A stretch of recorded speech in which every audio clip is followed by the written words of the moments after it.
네, 조국 전 장관 부인인 정경심 교수 구속 이후 가뜩이나 지지부진했던 여야의 패스트트랙 협상이 다시 원점으로 돌아가는 모양새입니다. 더불어민주당은 한국당을 제외한 다른 야당과의 공조를 선언했고 자유한국당은 패스트트랙 자체가 원천 무효라고 선언했습니다. 국회 취재기자 연결하겠습니다. 우철희 기자. 네, 국회입니다.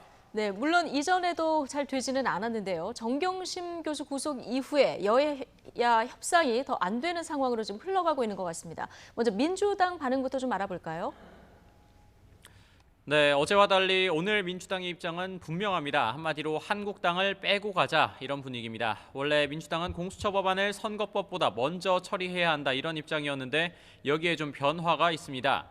민주당 이인영 원내대표는 검찰개혁과 정치개혁에 대한 국민의 명령은 패스트트랙을 처리했던 지난 4월보다 지금이 더 뜨겁다면서 한국당을 뺀 바른미래당 등 야3당의 머리를 맞대자고 언급했습니다. 한국당을 한결같이 반대만 하는 당으로 규정하고 국정을 마비시켜 반사의 이익을 노리는 정략에 발목 잡히는 비극적인 식물 국회를 끝내야 한다고 꼬집은 겁니다.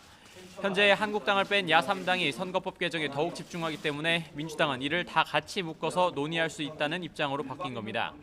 한국당도 이에 대해서 강대강으로 나서고 있습니다. 이는 정경심 교수 구속 이후 더욱 달라진 모습인데요.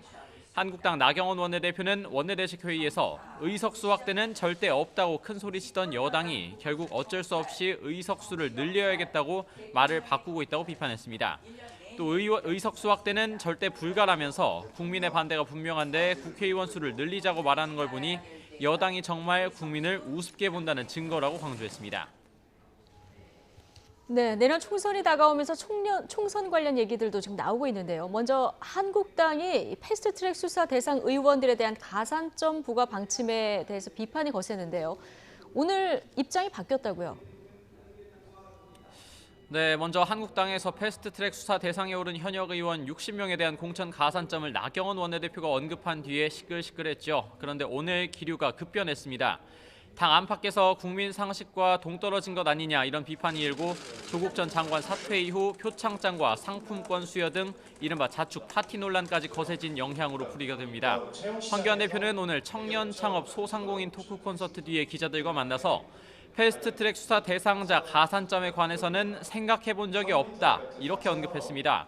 어제만 해도 당에 헌신하고 기여한 부분에 대해서 그대로 넘어갈 수는 없다면서 반드시 공천 과정에 반영되도록 하겠다던 발언과는 상당히 배치가 되는 부분입니다.